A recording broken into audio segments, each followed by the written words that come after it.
ازيكم عاملين ايه؟ وحشتوني، يا رب تكونوا بخير. اهلا بيكم في قناه يوميات وفاء حمدي. طبعا انتوا شايفين الحلويات دي، طاجن بسله باللحمه عمال يبقبق كده وحكايه، مع برام رز باللحمه. مش قادره اقول لكم على الجمال والطعم التحفه. يا جماعه والله من كيلو لحمه عملنا 3 اصناف. عملنا البسله وعملنا الرز باللحمه، وعملنا محشي ورق عنب ومحشي كرنب برضو باللحمه. حاجات كده حكاية. يعني انا اكل الفرن بموت فيه وبحبه جدا جدا، بيبقى تحفة بصراحة. ان شاء الله يعجبكم يا رب الطريقة. والمحشي طالع حكاية كده باللحمة، مش قادرة اقول لكم. شايفين؟ يعني حاجة كده حلويات من الاخر فاخر يعني. بص بقى، المحشي الكرنب وورق العنب حاجة كده حكاية، واللحمة دايبة جميل جدا. يعني كيلو لحمة عملنا منه 3 أصناف حكاية. يلا نشوف هنعمل ايه. طيب يلا هنا بقى، حطينا 3 معالق زيت ذرة، وهندي اللحمة وسخنا الحلة كويس، وهندي اللحمة بتاعتنا صدمة. خلاص. ال- اللحمة اللي تاخد صدمة من الجنبين نركنها على جنب، ونحط بقية اللحمة. خلاص. طبعا احنا بنديها صدمة علشان خاطر ما تنزلش العصارة اللي فيها، وتبقى اللحمة من جوه متفلة وناشفة. هي خلاص كده خدت معايا الصدمة اللحمة كلها. رشت عليها رشة ملح ورشة فلفل اسود. تمام. وهحط عليها مية سخنة، اغطيها خالص بالمية السخنة. وهحط معاها رشة بهارات حبهان مطحون. خلاص. ونسيبها بقى تستوي زي ما انتم شايفين كده بتغلي، وهنوطي عليها النار وتستوي على مهلها. على ما اللحمه يستوي بقى، معلقتين سمنه فلاحي كده، و5 طماطمات مضروبين في الخلاط. ماشي. او 6 طماطمات حسب ما تحبي، علشان نعمل الصلصه بتاعه المحشي. طيب هنا بقى انا حطيت نص الطماطم، وسبت نص الطماطم في الشفشق، وضربت معاهم 3 بصلات كبار. خلاص. وحطيتهم فين؟ في الحله زي ما انتم شايفين. وحطيت معلقتين ملح على معلقتين بابريكا مدخنه، ومعلقه فلفل اسود برضو صغيره. ماشي.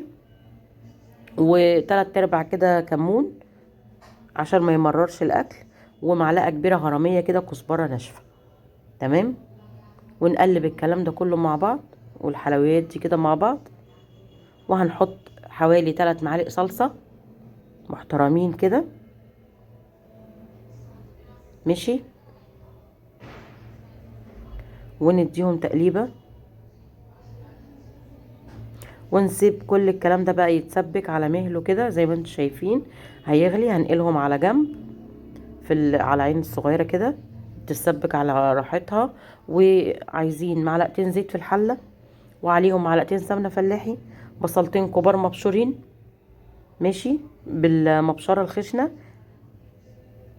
ونقلب الكلام ده في السمنة، ندبله. خلاص.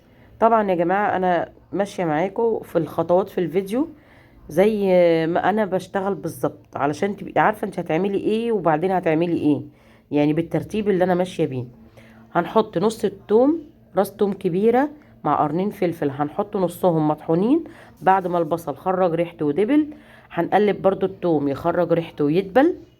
ونص التوم التاني اللي في الطبق هحطه على ايه؟ على الصلصة بتاعت المحشي. طيب هننزل بقى بالبسلة بتاعتنا بعد ما البصل والثوم خرجوا ريحتهم. البسلة دي انا مخزناها في البيت، وطبعا الجزر طازة مش متخزن. وهنغطي عليها، هتخرج مية التجميد بتاعتها، هنسيبها تشربها. وبعد ما تشربها هنشوحها تشويحة كويسة. طيب الكلام ده احنا بنعمله ليه؟ علشان مش عايزين البسلة يبقى فيها طعم الخضار. دي خطوة مهمة قوي. هنحط حوالي 6 طماطمات مضروبين في الخلاط. ماشي. ومعلقة فلفل اسود زي ما انت شايفة كده، ومعلقة بابريكا هرمية، ومعلقة ملح برضو. وهنقلب تقليبة كويسة كل الحاجات دي كده مع بعضها.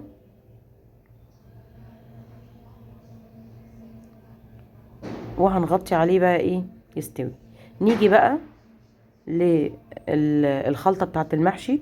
الصلصة اتسبكت وحطيت عليها بقى ربطتين كزبرة وربطتين بقدونس وربطتين شبت متقطعين صغيرين. وبعد ما دبلوا طبعا انا طفي عليها النار، صفيت الرز كنت نقعاه ساعة، وفي الكروانة كده، ونقلب كله على بعضه. تمام. طبعا هو متبهر، الصلصة متبهرة وكل حاجة. طبعا الكرنب دوت متجمد، كان عندي في الفريزر متجمد، وطريقته موجودة في القناة هتلاقوها. اللي عايز يشوف الطريقة يرجع لها. ده متجمد من قبل رمضان، انا مفرزاه. ماشي. بطريقة سهلة جدا. شايفين جميل جدا.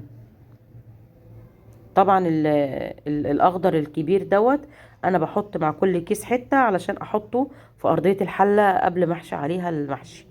هنا فرشت الكرنب الاخضر وعليه جزر وبطاطس علشان في نفس الوقت المحشي ما يلزقش، وفي نفس الوقت انا عندي الولاد بيحبوا الجزر وبيحبوا البطاطس تحت المحشي. تمام. رشينا رشة فلفل اسود ورشة ملح ورشة جوزة الطيب مبشورة. طيب هنيجي بقى للطاجن بتاع البسلة. رصينا اللحمة بتاعتنا فيه، وهننزل بقى بالبسلة بعد ما خدت غلوة على النار، وهنغطيها بالمية وندخلها على الفرن درجة حرارته 200. هياخد له ساعة ونص، من ساعة ونص لساعتين. طيب برام الرز بقى، نقعين الرز ساعة. ماشي.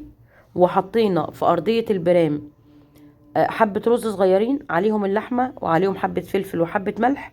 وبعدين هنغطي البرام ببقية الايه الرز. ماشي. وهنغطي وش الرز باللبن.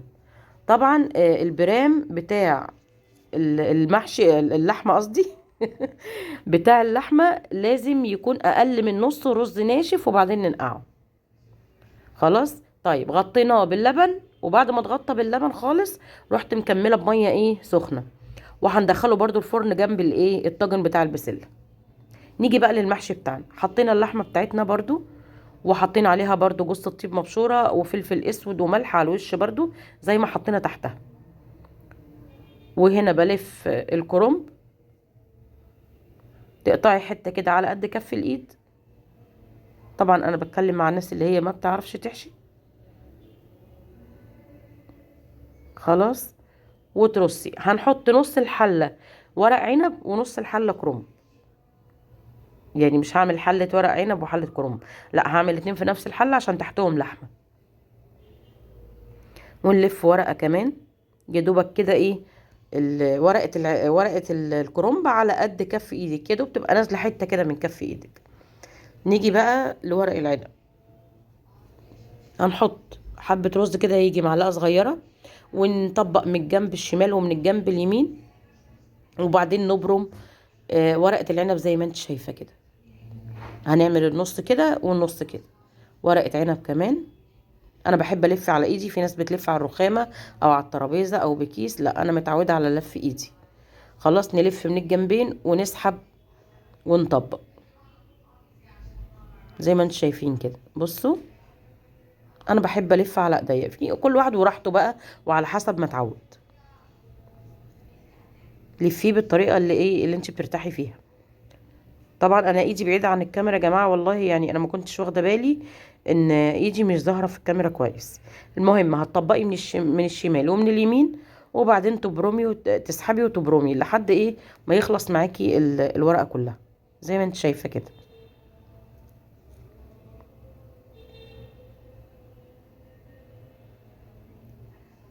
وتلفي من الجنب التاني. شايفين جميل. اللي وصل معايا لحد هنا ما ينساش يحط لايك للفيديو، واللي مش مشترك في القناة ما ينساش يشترك في القناة ويفعل جرس الكل عشان يوصل لكم كل جديد. والناس اللي عجبها الفيديو يا ريت ما ينسوش يحطوا لي كومنت حلو كده زيكم. هنا خلاص انا كنت حشيت النص والنص زي ما انتم شايفين، وغطيت المحشي بالشوربة اللي هي خارجة من اللحمة اللي احنا سويناها. خلاص. وهنغطيه بطبق كده علشان خاطر ما يقبش معانا الورق بتاع المحشي. وهنسيبه يغلي غلوة واحدة وبعدين نوطي عليه خالص يستوي براحته. بصوا بقى العظمه بقى، وبصوا الحلويات، مش قادره اقول لكم. طبعا بعد ما البرام ختم على صاج الفرن من تحت، حطيته على الشبكه وخرمته بالشوكه من فوق، وسقيته بالسمنه الفلاحي، ودخلته يكمل ايه تسويه على الشبكه حوالي ربع ساعه كمان. تمام. اما بالنسبه لطاجن البسله، فانا سبته على مهله كده ويستوي براحته، وما زودتوش ولا جيت جنبه لحد ما اتسبك كده وبقى حاجه كده عظمه زي ما انتم شايفين. بصوا بقى، حاجه كده تحفه واللحمه كده دايبه في البسله. مش قادره اقول لكم على الطعم يا جماعه، اقسم بالله كان حكايه. يا رب يا رب اللي يجرب الوصفه كده وتعجبه، ان شاء الله كده ايه تبعتولي ان الوصفة عجبتكم. ما تنسوش، يكرمكم كده بعمرة كده وحج يا رب اللي تعجبه الوصفة ويطبقها، ويجيلي على الفيديو تحت الفيديو يحط لي صورة ويحط لي تعليق. بصوا بقى، بصوا العظمة، بصوا المحشي، حاجة كده حلويات.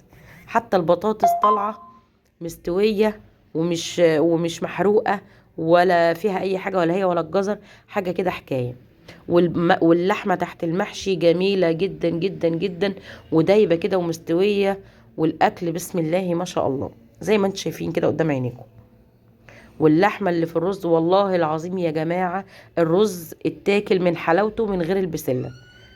يعني البسلة قعدت لتاني يوم بسبب ان برام الرز ما كانش محتاج يتاكل بخضار من حلاوته. بصوا بقى الحلويات، ويا رب يعجبكم، وشكرا على المتابعة، وسلام.